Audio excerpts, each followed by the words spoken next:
ಸಾಹೇಬ್ರಿಗೆ ಇಷ್ಟೊತ್ತಾನೆ ಹೇಳಿದ್ರು ಇಲ್ಲಿ ತನಕ ಬಿಲ್ ಗೌರ್ಮೆಂಟ್ ಏನೋ ಫೈಲ್ ನೋಟಿಫಿಕೇಶನ್ ಎಷ್ಟು ಬಿಲ್ ಆದಾಗ ಬಿಲ್ ಕೊಡ್ತೀನಿ, ಒಂದು ಎಸ್ ಐಗೆ ಅಪಾಯಿಂಟ್ಮೆಂಟ್ ಮಾಡಿ ಎಸ್ ಐಲಿಂದ ನಾ ತರಿಸ್ಕೋತೀನಿ ಅಂತ. ನಾಯಿ ಕಚ್ಚತಾನೆ ಎಸ್ ಐ ಏನ್ ಮಾಡ್ಲತ್ತಾನ?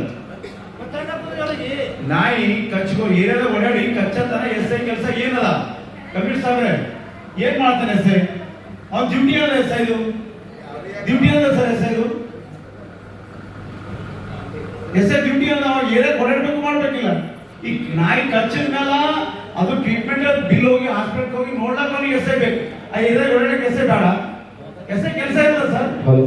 ಹಾಸ್ಪಿಟಲ್ ಎಸ್ ಐ ಕೆಲಸ ಸಾರಿ ಏರಿಯಾದಾಗ ಎಸ್ ಐ ಕೆಲಸ ಏನದ?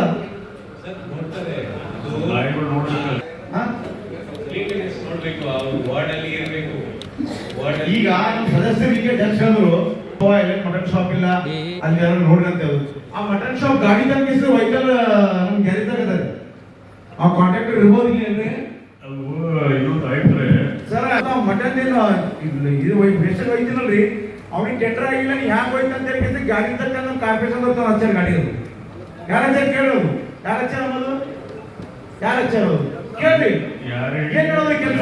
ಕಾರ್ಪೊರೇಷನ್ ಬಂದು ನಮ್ ಸದಸ್ಯರು ಕೇಳಿದ್ರಿ ಈಗ ಡೈವರ್ಟ್ ಮಾಡ್ಬೇಡ ಅಂತ ಹೇಳಿ ಗೋಲ ಸಾಬ್ರ ಅಂತಾರ. ಡೈವರ್ಟ್ ಯಾರು ಯಾವ್ದ್ರಿಂದ ಯಾರು ಡೈವರ್ಟ್ ಮಾಡೋದು ಸರ್? ಎಲ್ಲರೂ ಮಾತಾಡ ಸಿಟಿ ಬಗ್ಗೆಗೆ ಜನರ ಸಲಹೆಗೆ ಜನರಿಂದ ಬಂದ ಜನರಿಗೆ ಅನುಕೂಲ ಸಲಹೆಗೆ ಮಾತಾಡೋದು. ಯಾರು ಒಬ್ಬರಿಗೊಬ್ಬರು ಡೈವರ್ಟ್ ಮಾಡೋದು ಸರ್? ಅವ್ರು ಲಕ್ಷ ಗಾಡಿ ಬಂದ್ ಕೇಸಿಗೆ ಯಾರಿದ್ದಾರೋ ಸರ್ ತಮ್ಮ ಗಮನಕ್ಕಾದ್ರಿ ಯಾಕೆ ಮಾಡಿದ್ರು ಸರ್ ಸೀದಾ ಇಲ್ಲಿಗಲ್ ಸರ್? ಈಗ ಒಬ್ರಿಗೆ ಟೆಂಡರ್ ಆಗ್ತದಂತಂದ್ರೆ ಅವ್ರದ್ದು ಬೇರೆ ಯಾರು ಲಿಸ್ಟ್ ಮಾಡೋದಿಲ್ಲ ಸರ್. ಈಗ ಅದಕ್ಕೆ ಬಿಟ್ಟು ಬೇರೆ ಯಾವ್ದ್ರ ಗಾಡಿ ಎಲ್ಲ ಲಿಸ್ಟ್ ಮಾಡೋದಂತಂದ್ರೆ ಅದು ಇಲ್ಲಿಗಲ್ ಆಗ್ತದೆ ಸರ್. ಸೊ ಈಗ ಅವ್ರಿಗೆ ಕೋರ್ಟಿಗೆ ಹೋಗಿದ್ರಿ, ಯಾರು ನಾವು ಟೆಂಡರ್ ಮಾಡ್ಕೊಟ್ಟಿದ್ವಿ ಅಷ್ಟೊತ್ತಲ್ಲಿ ಸಾಗರ್ ಎಂಟರ್ಪ್ರೈಸಸ್ ಅವ್ರು ಕೋರ್ಟಿಗೆ ಹೋಗ್ಯಾರ. ಇದಕ್ಕಿಂತ ಮುಂಚೆ ಟೆಂಡರ್ ಮಾಡೋಕ್ಕಿಂತ ಮುಂಚೆ ಏನಿತ್ತು ಯಾರು ಬೇಕಾದ್ರೂ ಲಿಸ್ಟ್ ಮಾಡ್ಕೊಂಡು 5 ಲಕ್ಷ ರೂಪಾಯಿ ಈಗ ನಾವು ಟೆಂಡರ್ ಯಾರು ಕೊಂಡಿರ್ತಾರೋ ಅವರು ಒಯ್ಬೇಕಂದ್ರೆ ಅವ್ರು ಅನುಕೂಲ ಪ್ರಕಾರ ಹೋಗ್ತಾರೋ ಸೇಲ್ ಮಾಡ್ತಾರೋ ಅವ್ರು ಲೇಟ್ ಮಾಡಿ ತಮ್ಮ ಅನುಕೂಲ ಬಂದಾಗ ಹೋಯ್ತಾರೋ ಈ ಕ್ಲೀನ್ ಒಳಗೆ ಸೀಟ್ ಒಳಗೆ ಹಂಗೆ ಹೋಯ್ತಾರೆ ಸಾಕು. ಅದಕ್ಕೆ 5 ಲಕ್ಷ ರೂಪಾಯಿ ವರ್ಷಿಗೆ ಬಂದ್ರೆ ತಲೆಗೆ ಹಾಕೊಂಡ್ರೆ ಫ್ರೀ ಬಿಟ್ಬಿಟ್ಟು ಎಲ್ಲ ಬರಲಿ ಎಲ್ಲರೂ ಬೈಲಿ ಗಂಡಿನ ಕಡೆ ಬಿಟ್ರೆ ಯಾರು ಡೈಲಿ ಕ್ಲೀನ್ ಆಗ್ತದ. 5 ಲಕ್ಷ ರೂಪಾಯಿ ನಾಯಿ ಗಾಡಿ ಅಂತ ಒಂದು ಮಾಡ್ಬಿಡ್ರಿ ಫ್ರೀ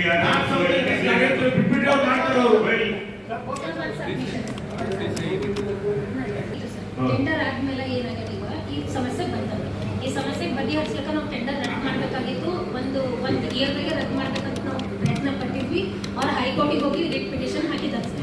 ಅದರಿಂದ ಅದು ಹೈಕೋರ್ಟ್ ಏನ್ ಡೈರೆಕ್ಷನ್ ಬಂದ್ರೆ ಅನ್ಲೆಸ್ ಅಂಡ್ ಅಂಟಿಲ್ ಅವ್ರು 3 ಇಯರ್ಸ್ ಅಂತ ಅಗ್ರಿಮೆಂಟ್ ಆಗಿತ್ತು ಸರ್. 3 ಇಯರ್ಸ್ ಕಂಪ್ಲೀಟ್ ಎಲ್ಲಿ ತನಕ ಆಗೋದಿಲ್ಲ ನಾವು ಹೊಸ ಟೆಂಡರ್ ಕರೆಯೋದು ಇಲ್ಲ.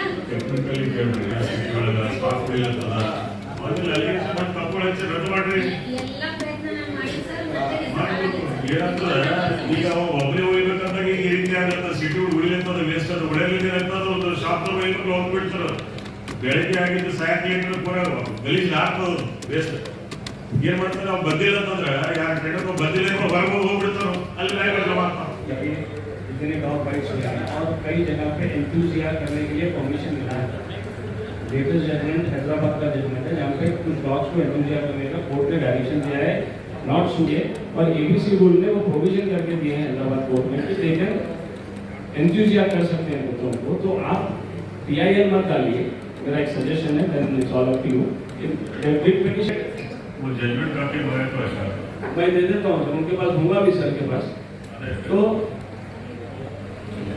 हम भी ये अगर नहीं हो रहा है तो वो जजमेंट, क्योंकि नॉर्मली क्या होता है कि ये अगर नहीं ये कॉर्पोरेशन लॉ हो या DMA लॉ या UD हो या IS officers law, it becomes a president they have to follow. फिर भी अगर नहीं जानते नहीं मानना चाहते हैं कुछ है और with in 2 to 3 months you will get a result on it. और ये मामला परमानेंटली जहाँ तक मैं समझता हूँ 50% हो जाएगा। opening this treatment only ನೋಡಿಕೊಂಡ್ಬಿಟ್ಟು ಸೊ ಅವತ್ತು ನೈಟ್ ಅಡ್ಮಿಟ್ ಆಗಿದೆ.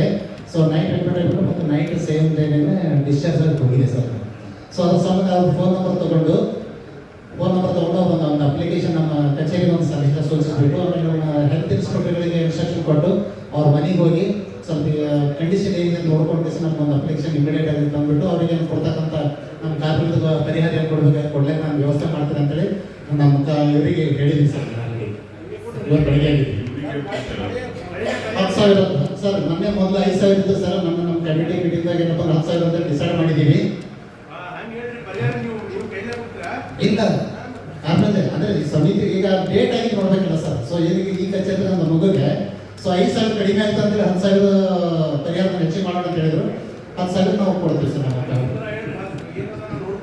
10,000 ಪ್ರಿವಿಯಸ್ಲಿ ನಮ್ಮ ಸೀನಿಯರ್ ಕೌನ್ಸಲ್ ಅಹಮದ್ ಸಾಬ್ನವರ ಗೋಲಾ ಸಾಬ್ನವರ ನಮ್ಮ ಒಂದು ಕಲ್ಯಾಣಿ ಸಾಬ್ರದ್ದು ಒಂದು ಕೇಸ್ ಬಂದಿತ್ತು. We had done the resolution. ನಾವು ಕನ್ಫರ್ಮೇಷನ್ ಮಾಡಿದೆವು ಅವನಿಗೆ ಎಷ್ಟು ಪರಿಹಾರ ಕೊಡಬೇಕಂತ. ಇನ್ನೂ ತನಕ ಅದು ಪರಿಹಾರ ಕೊಟ್ಟಿಲ್ಲ. ಬಟ್ ಲೋಕಲ್ ಬಾಡಿ ಇತ್ತು, ಸುಪ್ರೀಂ ಬಾಡಿ. ನಾವು ರೂಲಿಂಗ್ ಮಾಡೋ ಮ್ಯಾಗ ಅದು ಪಾಲನೆ ಆಗಬೇಕು. ಪಾಲನೆ ಆಗಿಲ್ಲ ಅಂತಂದ್ರೆ ನಾವು ಏನು ಜಿ ಬಿ ನಡೆಸೋದು.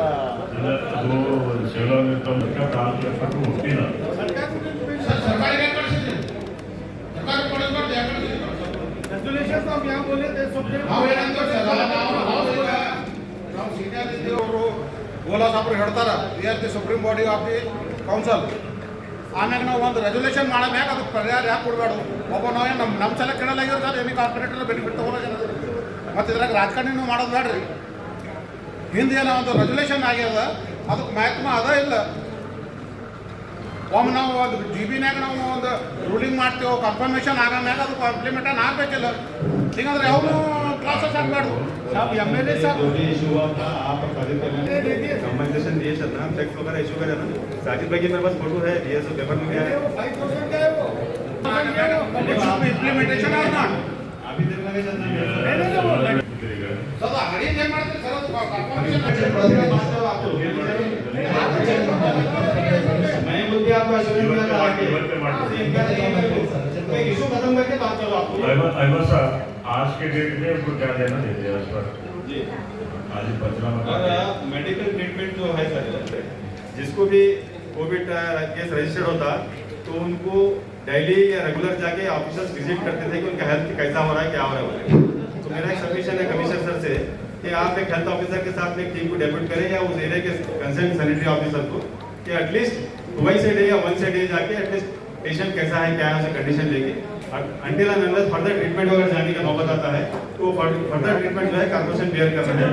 आने वाले दिनों में भी अगर कॉर्पोरेशन बेयर करना है डिसाइड कर लीजिए और ये अश्योरेंस दे दीजिए. और रिमाइंडर को देना चाहिए लाइक ये सब